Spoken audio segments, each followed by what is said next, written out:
it's fine. Like when we make little movies, cute, you know, or like go make your little movie. Starts to get dangerous when women have their hands on a lot of money. Again, maybe I'll get in trouble, but I actually think that when I really became a director was actually, I think, the first time that the morning that Trump was first elected. I think I was like, I have a lot more to say than I've been saying. Like, what's a little punch with the orangutan? Oh my God, Frank's little punch, you can do it, and a little orangutan. So that's all he needs. That's what Frank's thinking. I just kind of need an orangutan and I can sit and... 通勤通学中の皆様おはようございます。プクタの世界時事ニュースの時間です。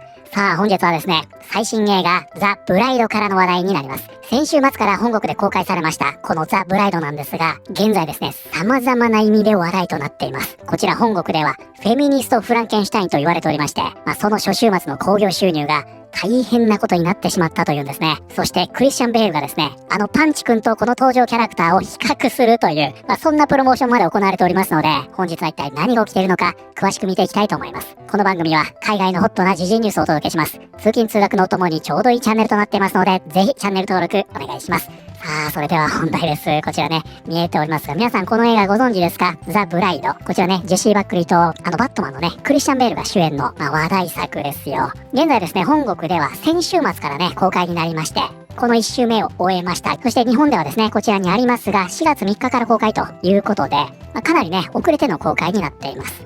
そしてこの映画ですね、評価としては、かなり賛否のあるものとなっておりまして、決してね、万人受けするような映画ではない。これはもう間違いないようですね。じゃあまずね、概要から見ていきますが、この作品はですね、ちょうどね、クリスチャン・ベールと、ダークナイトで共演しておりました、マギー・ギレンホール。これね、英語読みではマギー・ギレンホールになるんですが、ちょっと今日はね、日本で表記されるギレンホールでいきますね。監督はこのマギー・ギレンホール。彼女にとっては2本目の監督作となっています。そしてこの作品はですね、1935年の映画、フランケンシュタインの花嫁の再解釈版となっておりまして、元々のこのフランケンシュタインの花嫁というのは、1931年のフランケンシュタインの続編ですので、つまりは、皆さんご存知、フランケンシュタインの映画ということになっています。で、ストーリーとしましては、自身を創造した博士の名前を名乗っております、フランケンシュタインと呼ばれる怪物が、人々にね、意味嫌われながら生活しているんですね。そんな中、自分のね、伴侶、花嫁が欲しいと、とある研究者にお願いし、そして女性の遺体を蘇らせることになります。そしてここからとある事件をきっかけに、この二人は追われる身となるんですね。そしてこちらね、ヤフーニュー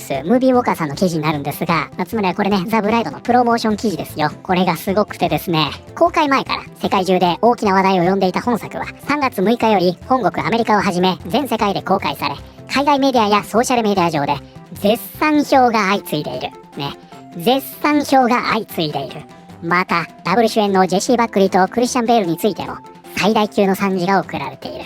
というですね、本当に、ド直球のプロモーション記事でしょ。じゃあね、実際これね、本国ですでに公開されています。どのような評価になっているのか。こちらね、ロッテントマトになりますが、このようになりました。こちらね、オールクリティクス 57%、トップが 51%、ベリファイドオーディエンス 72%、オールオーディエンス 64% ということで、ね、この感じですよ。もう絶賛なんてね、言ったもん勝ちですから。こちらがね、現在日本では絶賛されていると、このように報じられているわけですね。実際ね、こちら、批評家はね、かなり手厳しい評価となっておりまして、どちらもね、ロッテンということで、オーディエンスもね、これ決して高くありません。72%と 64% でしょ。だからこっからもね、決して万人受けする作品ではなく、かなり賛否のある作品だというのがわかるんじゃないかなと思います。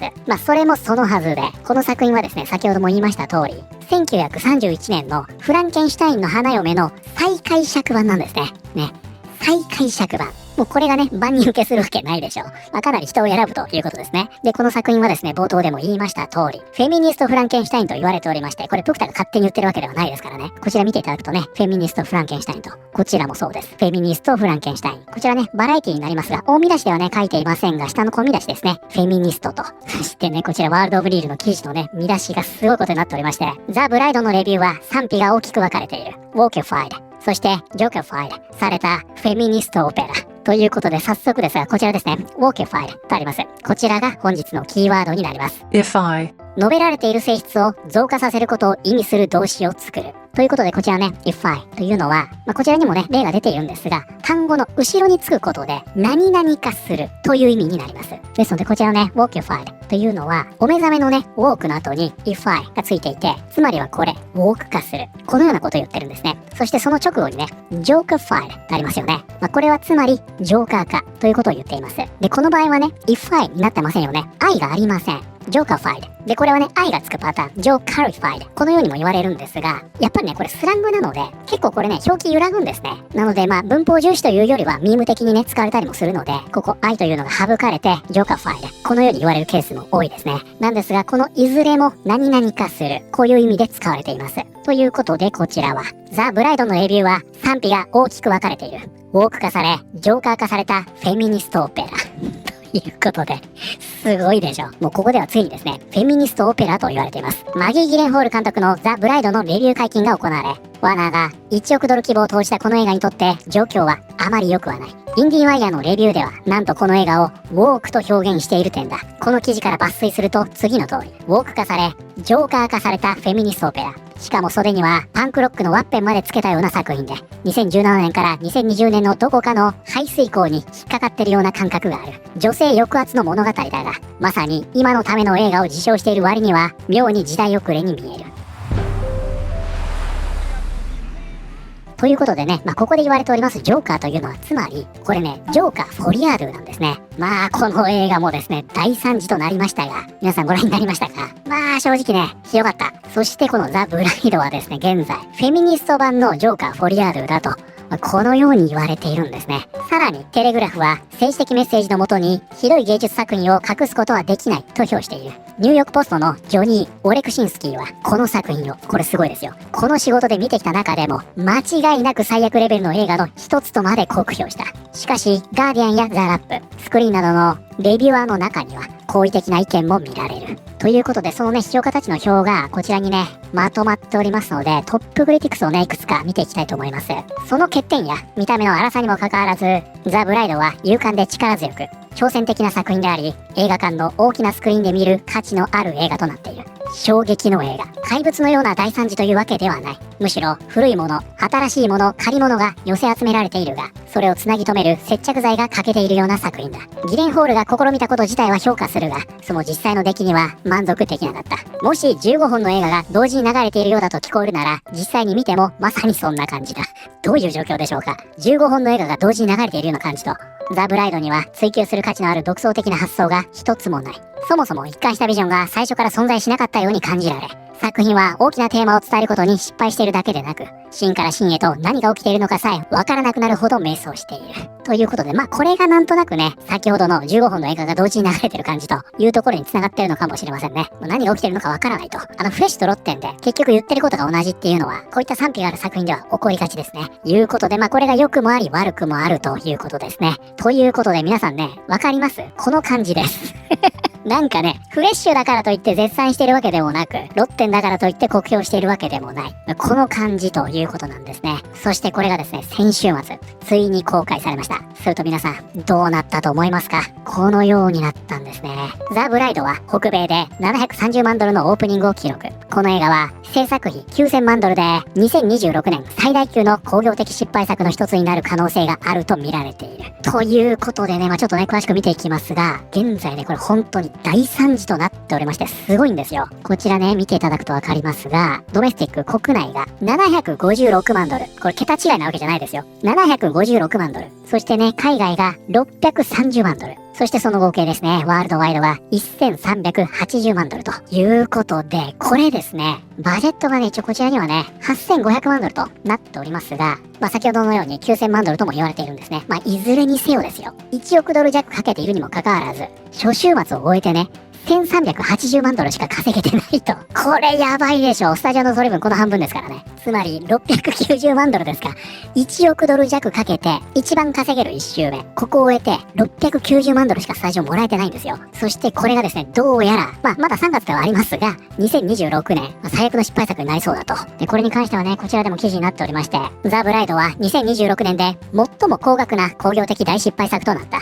その数字はあまりにも厳しい。ということで、この失敗はですね、割と大きな失敗だったんですね。ワーナーの配給責任者がすでにね、失敗を認めています。ワーナーで北米配給を統括するジェフリー・ゴールドスタイン氏は、こう述べている。残念ながら、期待を下回る結果になってしまいました。我々は作品ラインナップに合わせた戦略を取り、才能ある人材、IP、そしてオリジナル作品に戦略的に投資しています。ただ、時にはうまくいかないこともあります。ということで、割とワーナーね、ここ最近好調だったと言われているんですが、ここまでね、9作品連続で初登場1位を獲得していたようなんですが、このザ・ブライドでその記録が止まってしまいました。で、出口調査のね、シネマスコアでもこれね、C プラスということで、正直ね、ここから口コミで伸びていくというのも考えにくく、おそらくこのままね、ひっそりとね、消えていってしまうのかなと、もう1周目を終えた時点でね、このような状況になっています。ちなみにね、これ現在マーケティング費用も概算出ておりまして、約6500万ドルと言われています。これによりもすでにですね、業界関係者の中では、1億ドル弱の損害を出すだろうと、このように見られているようですね。で、今回ね、こちらでボックスオフィスを報じましたディス・アッセングフィルムですが、ここもね、レビューを出しておりまして、それがね、こちらになるんですが、なかなか痛烈ですよ。薄っぺらいフェミニストメッセージ。フランケンシュタインの怪物と花嫁が、突然ダンスを始める場面でさえ、どこか既視感がある。こうした比較をするのは気が引けるが、ザ・ブライドはフランケンシュタインのこれまでのどの解釈よりも、むしろトッド・フィリップスのジョーカーシリーズの方に共通点が多い。両作品の撮影監督と作曲家が共通しているという偶然もあるが、これ面白いですね。スタッフが同じと。それを差し引いても、驚くほど直接比較できる場面やプロットがいくつも存在する。この作品は豊かなフェミニズム的テーマにさえほとんど踏み込んでいない。まるで念押しするかのように女性観客に対して、ミソジニは存在する。女性は家父長制に反対すべきだと繰り返し伝えているだけなのだ。ということでですね。もうこれだけ多くのメディアがね、フェミニストフランケンシュタインと言ってる理由がここということですね。そしてこのディスカッシングフィルムは、これがね、薄っぺらいフェミニストのメッセージだと、このように称しています。このディスカッシングフィルムというのは、どちらかというとね、お目覚め方面のメディアなので、これね、保守系のメディアがこのように言ってるんだったら非常にね、わかりやすいんですが、つまりこういったメディアから見ても、こういうテーマをね、表層的に扱ってるように見えてしまったということなのかもしれませんね。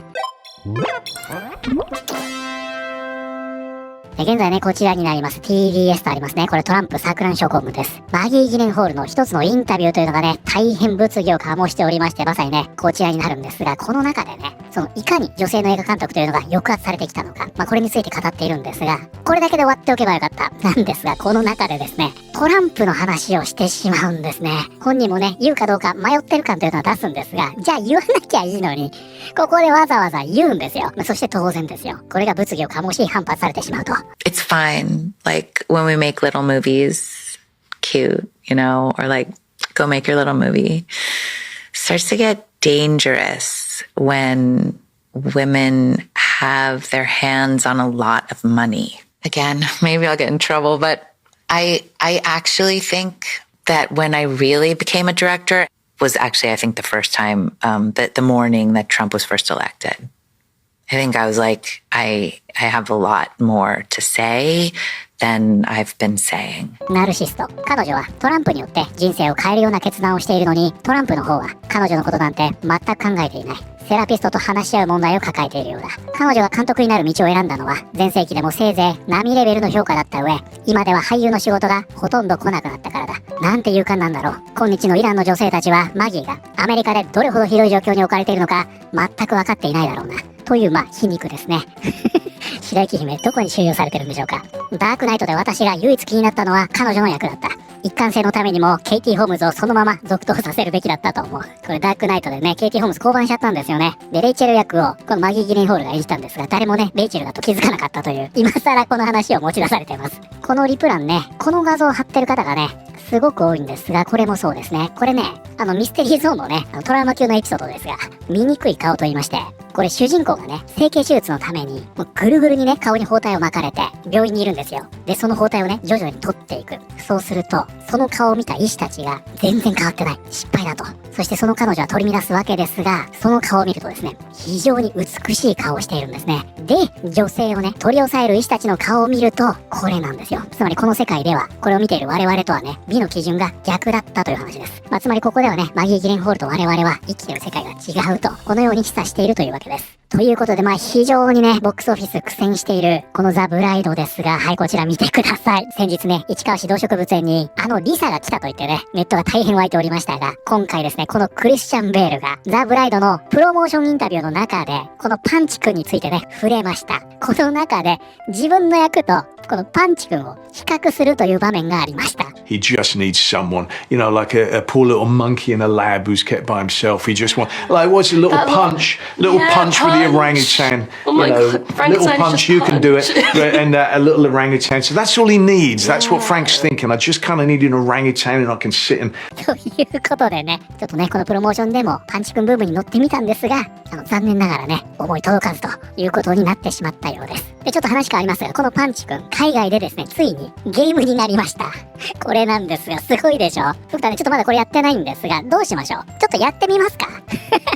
じゃあ、この動画の後、本編終わってから、一回プレイしてみましょうか。おまけということでね。はい、ということで本日はですね、先日本国で公開されました、新作映画ザ・ブライド。フェミニスト・フランケンシュタインと評されているこの作品ですが、その初週末の興行収入が大惨事となっておりまして、この失敗をすでに配給会社も認めてしまっているという話題を見てまいりました。いかがだったでしょうか。なんとなくね、雰囲気お分かりになったんじゃないかなと思います。ロッテントマトざっと見ましたが、みんながみんなね、これ公表しているというわけではないですからね。かなり賛否がある作品、そして見る人をね、かなり選ぶ作品と、このような感じになっているようですね。かなりね、意欲作であるということなんですかね。ただそれがね、一周回って古すぎるというように捉える方もいるようで、そこでね、評価が分かれているのかもしれません。日本では4月3日から公開ということですが、もしかしたらこの調子だとね、もう海外ではすでに誰も話題にしてないような状況になってしまってるかもしれませんが、ジョーカー・フォリアードがね、好きだったという方は、もしかしたらハマるかもしれませんね。皆さんはこのザ・ブライド、ご覧になりますか？ぜひね、皆さんのご意見も聞かせてください。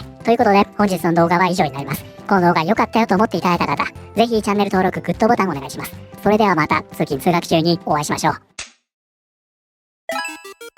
ということでね、ちょっとね、最後に、こちらね、パンチ君のゲームやってみたいと思います。これタイトルがね、ズーファイター、パンチズラストスタンドというね、一応概要というのがあるんですが、リッチー・ブランソンという、ヒップホップのね、音楽プロデューサー、この方がね、ビデオゲームのデザイナーもやっているということで、一応クレジットされてますね。で、スタンスとしてはね、こちらに書かれているんですが、動物園に反対する立場、つまり環境というのは動物たちにとって良くない。ここから解放しろと。こういった立場から作られているもののようです。じゃあちょっとね、一回やってみましょうか。これなんか上出てますね。近づいてくるいじめっ子をタップしてノックアウトしろ。100人のいじめっ子を倒してパンチがサンクチュアリへたどり着くのを助けようということで、これ今ね、タップしてるだけです。左右ですね、これ。はい。なんかね、適当に押してるだけで。で、上出てますね、ライフとスコア。これね、はい。今、パンチとキックでパンチ君が攻撃をしていると。これがつまり100になったらクリアということでいいんでしょうか。これすごい簡単ですけど、大丈夫でしょうか、このゲーム。はい。はい。はい。だから上と下とかのね、概念もなく、連打するとパンチ、キック出してるんですかね、これ。はい。はい。はい。はい。簡単ですね。これ100匹余裕じゃないでしょうか。はい。はい。はい。はい。意外によくできてる。はい。はい。はい。ちょっと速くなってきてますね、これ。はい。うわ、なんだ、何が起きてるんだ。すごいことになってます。パンチ君めちゃくちゃいじめられてます。大丈夫なんでしょうか。ということでですね、パンチ君、この顔です。今回のスコアは59ということで、これあれですね、100でクリアということですから、後半、相当激しくなりそうですね。そういうことか。余裕かと思ったらね、こういうことなんですね。ちょっと悔しい。もう一回やりたい。じゃあ、またね、明日、おまけでやります。クリアできるまでやりましょうか。ちょっとね、本日は初見ということで、不甲斐ない結果となってしまいましたが、パンチ君を泣かせてしまい申し訳ございませんでした。